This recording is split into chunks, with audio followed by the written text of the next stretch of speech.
Okay, this is my ID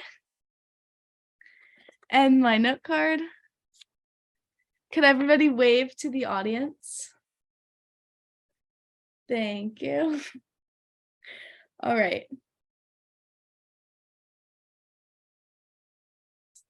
Measurement of energy content in food. This is the definition of a calorie. Calories are something that everybody consumes every day. My purpose today is to inform you on the pros and cons of tracking your calories. Doing so can help you reach your goals, live a healthy life, but we also need to be aware of possible negative consequences that come from tracking your calories.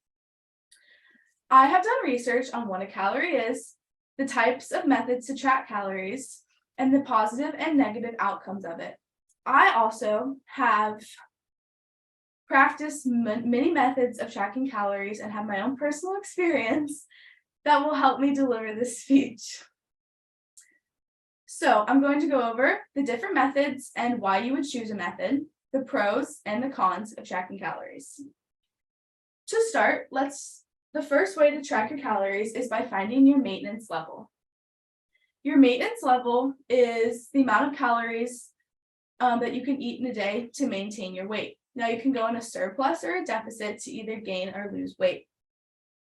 There are many ways to find your maintenance level, from apps, websites, doctors, or nutrition professionals.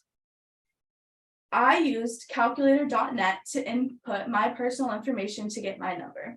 You will have to give calculators like this your age, height, weight, gender, and activity level for them to give you the information that you need to do this method. The second method is on the other end, where you will be intuitively eating. This is where you don't track your calories, but you listen to your body and you eat when you're hungry and you eat what you think will fuel your body.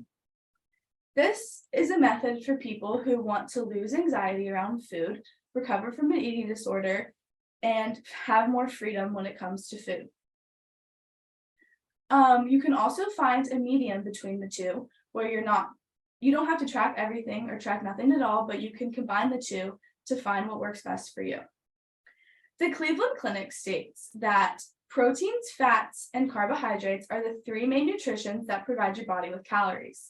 You can count calories in a complete sum, or you can divvy it out to the different macros that have different purposes for your body. For example, protein will help you build muscle, whereas carbohydrates, maybe you're a runner and you need to store energy. You can really use food to personalize your diet and help you reach your goals. Now to go on to the positive outcomes of tracking calories. The main one is body composition. If you have a goal to lose weight or a goal to gain weight, you can use calorie tracking to help you reach this goal. Another is energy level. You can use calorie counting to fuel your body with energy to help you be more productive at work, school, or in your social life. Maybe you're overeating and you're feeling sluggish and you want to feel more energized. Maybe you're undereating and you can't focus and you feel like you have low energy. You can use this calorie counting to help you live a more productive life. Now on to the dangerous and harmful side effects from counting calories. It's very common that counting calories can cause an eating disorder. The Mayo Clinic states that eating disorders often come from focusing too much on your weight, and dieting is a major risk factor in developing an eating disorder. Eating disorders do not only affect your weight gain or loss, but they actually can cause heart disease. They could damage your digestive system, your bones, your teeth, and many other systems in your body. So it's very important that you're being cautious when counting calories and really paying attention to warning signs. You can also develop really low mental health and poor self-esteem if you find yourself obsessing over calorie counting. Leslie Corona states that an innocent diet turned into a nightmare that I almost didn't survive. She speaks in an article about her personal experience from how she thought a harmless diet caused her to have a really bad eating disorder and really poor mental health. Another thing that that people do to when they're counting calories is athletes do it. The Kinetic Journal states that it's really important that body athletes know what is going into their body, so they can have really good athletic performance. So to sum up what we talked about, we spoke of the different ways to count calories, the pros of counting calories, and the cons of counting calories. This information will help you all make safe choices, make healthy choices, and help you reach your any fitness or dietary goals that you have. With this being said, you should always be aware of what's going on to your body. Speak with a professional before you make any big changes, and also look out for your friends, your peers, your family members with any dietary changes that they have. Hopefully this information can help everybody make safe choices. Does anybody have any questions? If I want to positively, in a good way, count my calories, what app do you recommend? There are several different apps that you can use. Personally, I have used MyFitnessPal, and I've also used a journal. So if you don't like using like technology, if you like using technology, you can use apps. If you don't like technology, you can use like a personal journal.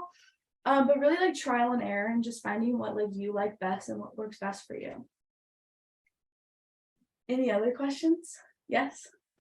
How do you know if you should use one of these apps or methods? Really just assessing what your personal goals are. If you're unhappy with your weight, or if your medical provider has shared with you that your weight is like dangerous or unhealthy to you, that's really when you should do it. There's no like right answer. It's really going to differ for everybody. Like weight recommendations are different for men and women. They're different for different age groups. So it really just depends on the person. But definitely speak with a doctor or a nutritionist.